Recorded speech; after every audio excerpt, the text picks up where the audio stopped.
Okay, in this video we're going to talk about some common mistakes. So here you're going to see basically some pretty standard looking footwork, but you'll see that the heels keep kind of like misaligning with each step, so they look a little clunky.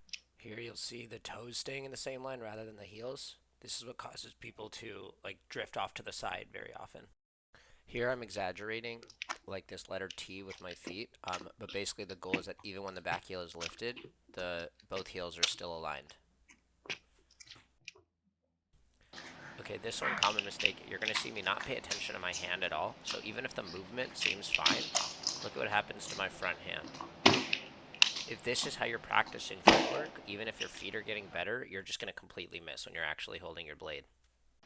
Now this footwork is a little better, but this is like that first mistake I showed where the heels kind of misalign with each step and the toe lifts with each retreat, like the front toe lifts. And here you're going to see it's not necessarily a bad lunge, but it's just the arm is always delayed because I'm only trying to set my arm with my back foot without successfully kicking out the front leg. So here you can see some pretty standard lunges, like these are not bad. You can see the back ankle roll a little bit, but for the sake of this demo, that's okay. But compare that to these next lunges. This you see really often at the beginner and intermediate level. And then this last one you see with kids who just start. Where here, like the ankle twisting because people are landing on their toes. So this is some of the cool stuff. This is actually aiming. So you're going to notice like this little grouping of like where the tip keeps going, that it's stabilized. Good. Tip is lower than handle. Here. So that first one I've shown in videos before, and honestly we'll probably include how to do that kind of stuff in like some Patreon videos. This is the standard hit that your coach is probably asking you to do. So for me, this one's okay. This one is effective. Almost 100% of fencers do this. Shoulder goes first, but it goes forward. Okay.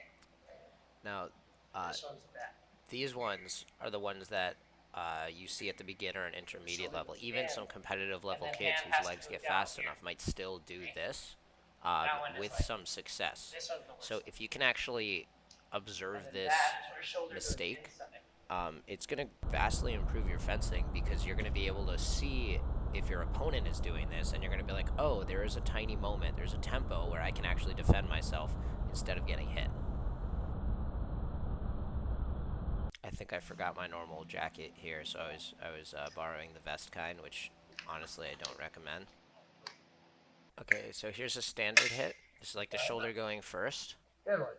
This one's more relaxed. You see the shoulder doesn't really give away the hit, and you can even hear how much softer the hit is.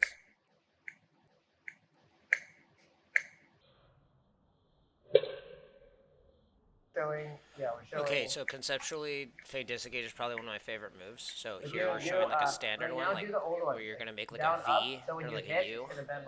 So it's gonna be a very shouldery one because you're trying to go down and above the blade. Yeah. So like this is what most people keep.